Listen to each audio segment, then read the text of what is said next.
ফোনে দুটো জায়গা থেকে কল এসেছে। কোন জায়গা স্যার? একটা লোকেশন দেবেন স্যার, আরেকটা বলে রাখতে। স্যার ওখানে তো ভাস্করের নিজস্ব প্লট আছে, তো ওখানে নিজের ছেলে মেয়েদের জন্য জায়গা কিনে রেখেছে।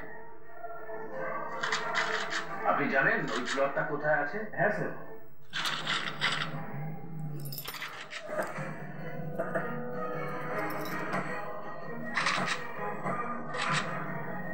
হয়েছে, নেওয়া হয়েছে।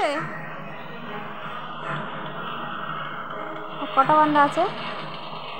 কি হল? কি হয়েছে? কে কামাচ্ছে?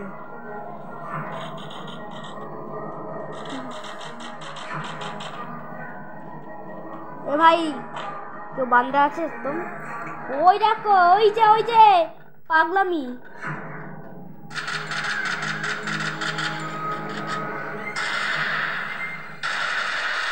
আমি বলছিলাম না এখানে কিছু না কোথায় বান্দাটা? বান্দা পারাবে কোথায়? আমার দিকে সবাই আমাকে ভয় পায়। আইটা তো জিনিয়াস। আমি সবার থেকে ফার্স্ট। আমি এবার 2200 টাকা দিয়ে টাকা ইনকাম করবো।